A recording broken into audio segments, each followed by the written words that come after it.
Okay. Hi, this is Doug Weil. I'm a managing partner at Hodis Weil & Associates based in New York.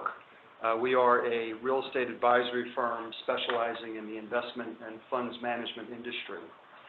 Today we're going to present the findings of the 2019 Institutional Real Estate Allocations Monitor. The full report is available now on our website for download. And this webinar will be also recorded and available on our website shortly after this call. Thanks everyone for joining us this afternoon or this morning, and in some cases this afternoon. This webinar will last about 20-25 minutes. I'll spend about 20 minutes going through the key findings, and then we will open up for Q&A. Please note, if you're dialed in online, there should be a question box that you can put questions in, and we will queue them and then try and get to as many as possible during Q&A. This is the 7th annual report for us, so we're excited about that. We have been doing this research project in partnership with Cornell's Baker Program in Real Estate since inception. For those who don't know, the Baker Program is a 2-year Master's of Professional Studies in Real Estate based in Ithaca, New York. So just turning a little bit to the overview of the monitor, the Allocations Monitor. The objective we set out when we started the project was to establish the most comprehensive annual assessment of institutional allocations and objectives in real estate amongst institutions globally. So what we do is we analyze trends in institutional capital allocations year over year, as well as measure investor sentiment and conviction in the asset class. We analyze target returns and also historical returns in institutional portfolios, as well as assess the role of real estate in investment portfolios. And with that, we're also gauging the impact of these trends on the investment management industry. I'm going to turn over the discussion for a couple minutes to Ryan Little. Ryan is a second-year student at Cornell, and he is our research associate on the project. Ryan? Awesome. Well, thank you, Doug. Thanks for flipping the slide too. As Doug mentioned, my name is Ryan Little, and I'm a second-year graduate student at Cornell University in the Baker Program in Real Estate. This past summer, I was able to join the Hodis Weil team as a summer associate and research intern. So today we want to talk about the research aspect of my summer with Hodis Weil. As Doug mentioned, this is a 7-year partnership now with Cornell University and Hodis Weil. Together, we have conducted original research over the past 6 months through a survey of institutional investors. With this survey, we asked a number of questions about portfolio allocations, historical target returns, and even the effects of ESGs on investor decisions. This survey was launched in May 2019 and closed in October 2019. We have surveyed approximately 3,000 institutions with 212 institutions participating, which was up 2% year over year. These institutions together have more than 12.3 trillion assets under management. Of that, 1.1 trillion of it is in real estate. Next slide, please. And of the 212 participants we had a diverse group of participants ranging from 24 countries, with the strongest participation being in the Americas, with 141 participants representing $6.3 trillion of assets under management. Followed closely by Europe with 49 participants, representing 4.9 trillion assets under management, and Asia leading the rest of it with 22 participants with 1.1 trillion assets under management. Now I'll hand it back to Doug to discuss the key findings from this year's survey. Thank you. I'd like to take a moment to thank Ryan for all of his hard work. In addition to, as he mentioned, working with us over the summer, he has been doing this in addition to his studies up at Cornell, and he's been tireless and a huge part of the team, so we want to thank him for that. So just turning to the key findings on page 5, the key takeaway is that despite late cycle concerns in the asset class, appetite from institutions for real estate is now at a 7-year high. Target allocations to real estate continue to rise globally, although I'll note and talk about the pace of year-over-year growth is beginning to moderate. Real estate continues to deliver favorable returns, in particular relative to target expectations. At the same time, investor sentiment or conviction has increased for the second straight year, reaching a 5-year high. Cross-border capital flows remain strong, but we note that the percentage of institutions that are investing outside of their domestic region has declined a bit. Value-add strategies are now the strong preference for institutions across regions, types of institutions, and size of institutions, which is highlighting a shift to more defensive cash flowing strategies at this point in the cycle.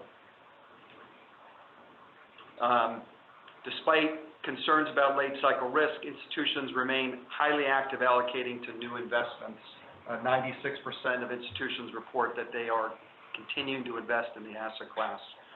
Third-party investment management businesses, fund management platforms continue to benefit from these trends, and they're seeing double-digit growth in assets under management year over year. And then finally, we'll talk a bit about ESG, which is really gaining momentum globally. Turning to target allocations, what we found is that year over year, target allocations increased 10 basis points to 10.5%. I'll note that that's up 160 basis points since 2013 when we started the survey. However, it's important to note that the rate of increase has now moderated. It had been trending at 20 to 40 basis points per year of growth, and this year again it was 10 basis points. But 10 basis points does imply a pretty big move for institutions, and based on an estimate of global AUM for institutions of plus or minus 100 trillion, this implies an additional 80 to 120 billion of capital allocations to the asset class. 22% of institutions increased their target allocations in 2019, while 20% decreased, notably down from 30% the prior year. Turning to page 7, looking forward, institutions are forecasting an additional 10 basis point increase in target allocations over the next 12 months. This is really being led by institutions based in Asia Pacific and in the Americas, which are each forecasting a 20 basis point increase. And interesting to note that institutions in Europe and the Middle East are projecting flat allocations year over year over the next 12 months. They also happen to have the highest target allocation globally at 11.3%. Turning to page 8 and looking at current allocations, or actual allocations continue to lag targets. This is despite the fact that institutions remain very active deploying capital to the asset class. Actual allocations remain flat year over year at 9.4%, but overall institutions remain 110 basis points underinvested relative to their target allocations. Institutions in the Americas were quite busy apparently over the past 12 months, and their actual allocations increased 40 basis points to 9.4%.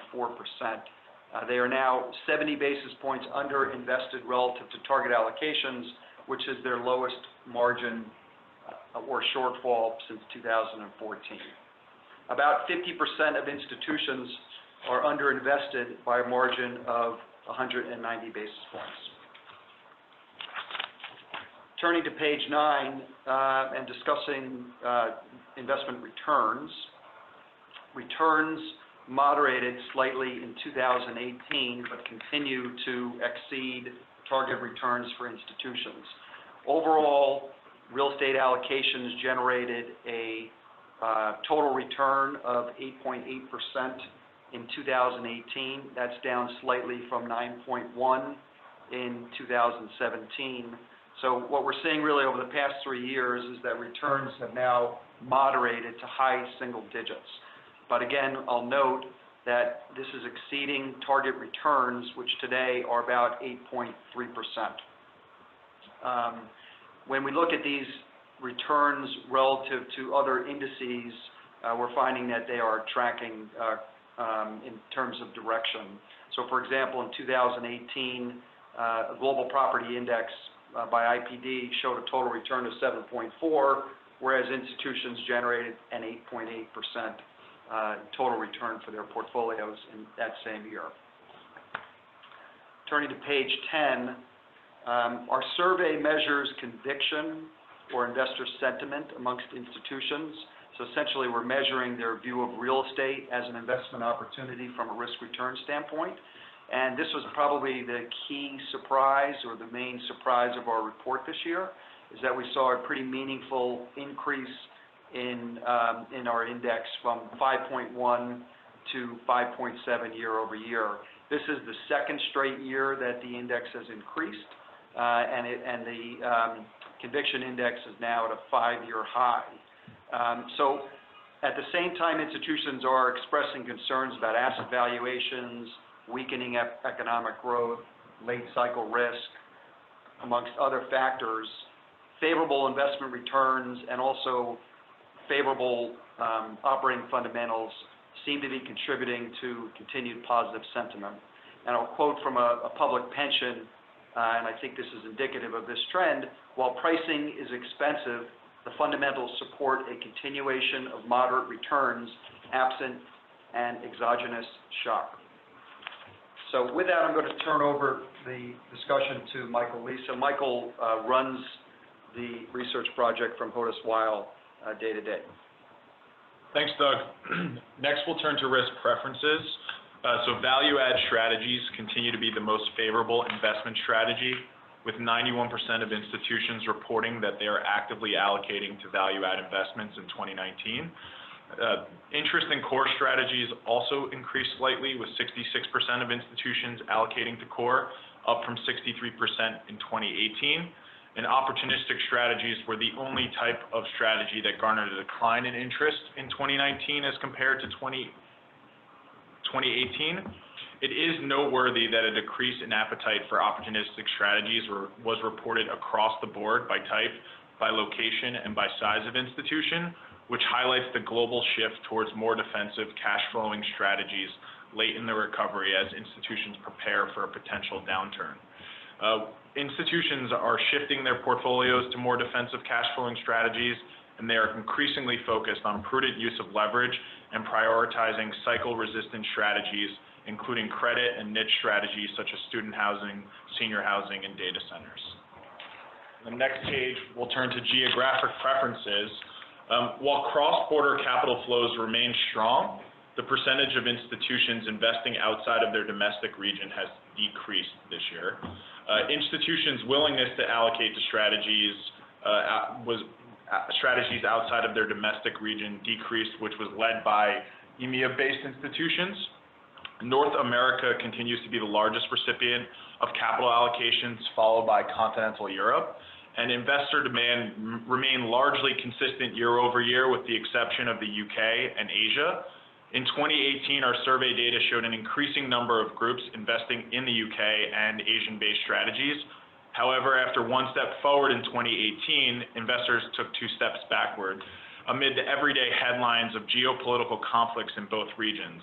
In particular, investors cited uncertainty regarding currency exchange rates, Brexit, the Hong Kong protests, and the impact of global trade wars on China as significant risks. Interest in the emerging markets also declined considerably in 2019, experiencing a 10 percentage point decrease year over year. This trend can likely be attributed to institutions' shift away from opportunistic strategies as investors are de-risking at this point in the cycle. Next, third-party management trends. So allocations to third-party managers continue to trend upward, driving double-digit growth in global AUM for fund managers. Institutions are outsourcing the substantial majority, nearly 85%, of their new investment allocations to third-party investment managers. And institutions continue to favor allocating capital to existing manager relationships. The trend of institutions favoring pre-existing relationships has been a catalyst for consolidation in the real estate funds management industry as M&A activity continued at a rapid pace in the first half of 2019. As reported in our mid-year M&A market review, 9 real estate manager transactions were announced in the first half of 2019, which was slightly behind the record pace of 2018, which saw 28 transactions reporting. Lastly, emerging managers remain at a distinct disadvantage, with only 14% of institutions willing to invest with a first-time manager.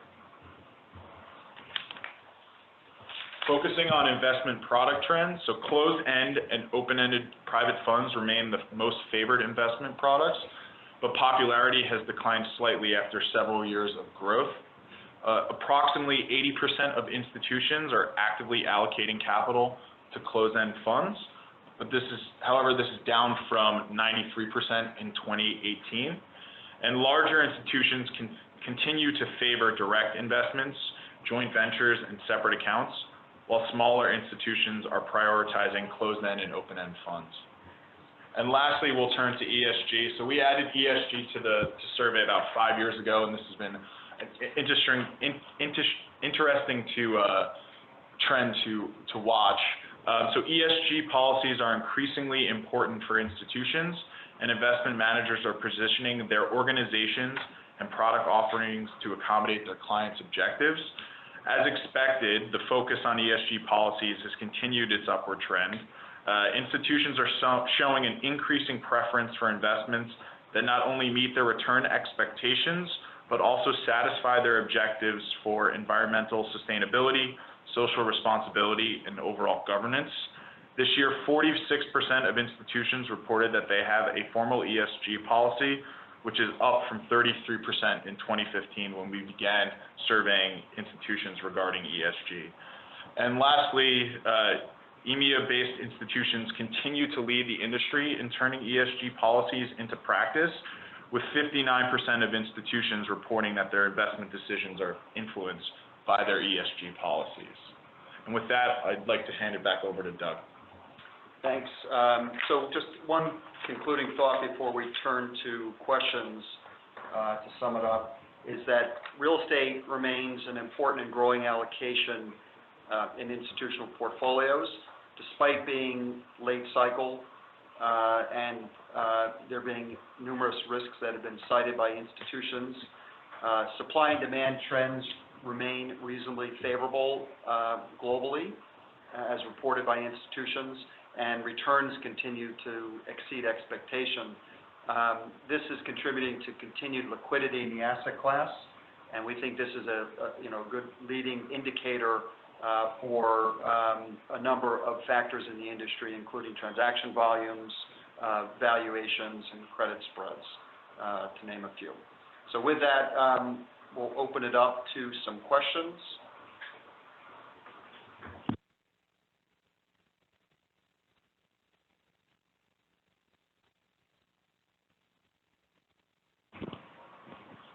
Yeah, there's a question about the returns that we are showing for institutional portfolios. So what we are showing is the entirety, kind of the net return for the entirety of an institution's allocation to real estate. So whether those assets are leveraged or not, whether they're in equity or debt or core or opportunistic, kind of what's the bottom line net return to that institution, also net of any fees, portfolio management fees.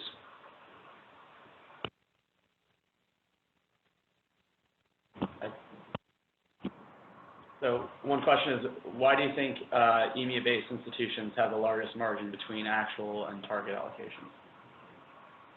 It's a good question. We've seen a little bit of a slowdown in the pace of investment for institutions in Europe. They also have the highest target, so that could be contributing to it as well.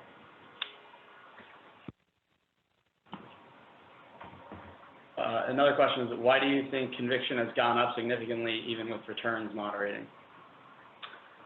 What we've seen reported from institutions is that real estate, relative to other allocations or asset strategies, is performing reasonably well. From a top-down standpoint, real estate has some favorable dynamics in terms of it being very yield-oriented, potentially a hedge against inflation, non-correlated or lower correlation to other asset classes. And it's just overall, real estate from an operating standpoint is performing reasonably well. Supply and demand trends are reasonably favorable. There's not a lot of overbuilding in the industry, except in certain pockets. There's not really a lot of over leveraging, although leverage trends have trended up. Leverage ratios have trended up. Overall, the asset class is kind of not too hot, not too cold, and performing reasonably well, and that's showing up in investment returns. So what we are concluding is that institutions are just looking at their portfolios, looking at their returns, and feeling pretty good about the asset class today. At 5.7, it's not. I wouldn't say they're optimistic, but they're slightly ahead of neutral on the asset class, if you will, on a scale of 1 to 10.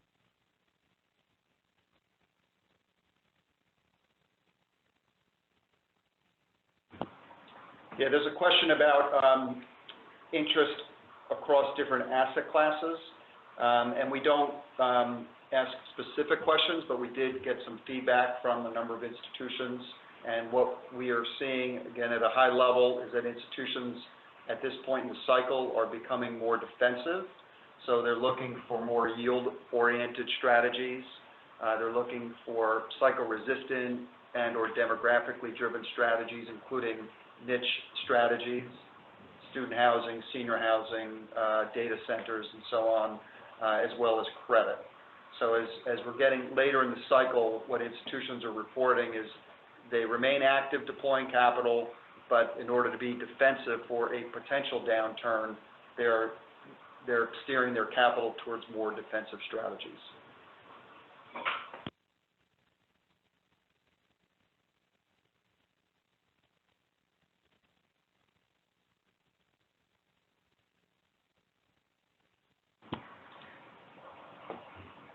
Another question is, why do you think the average length of a fundraise has increased if more capital is being allocated to third-party managers? We didn't necessarily survey that, but I can take a shot at answering it. If you look at recent trends in year-to-date in 2019, 10 managers are collecting over half of the allocations to private funds this year, and that's compared to 500 plus offerings that are in the market.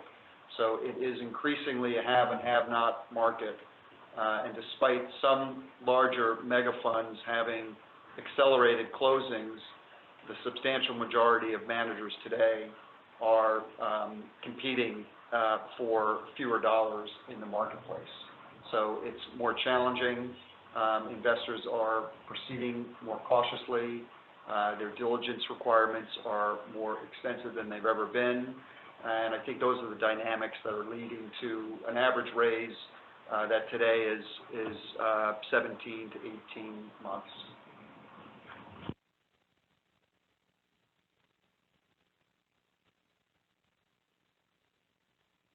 There's a question about when we're referring to defensive strategies, is that relating to the duration of the investment? I guess the way I would answer that is we are seeing that institutions are trying to use leverage strategies and also invest in assets that can survive a potential downturn, and so that they can ride through a potential storm.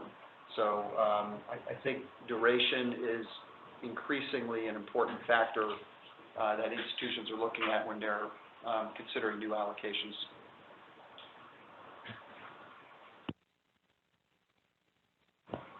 Okay. Thank you, everybody, for your time today. We are always available for additional questions, which you can email to us. We also appreciate any feedback or thoughts that you may have. You'll probably see we're going to post this on LinkedIn and other social media outlets. If you wouldn't mind liking it and sharing it, we would really appreciate that. And again, everyone, we really appreciate your time this morning, this afternoon.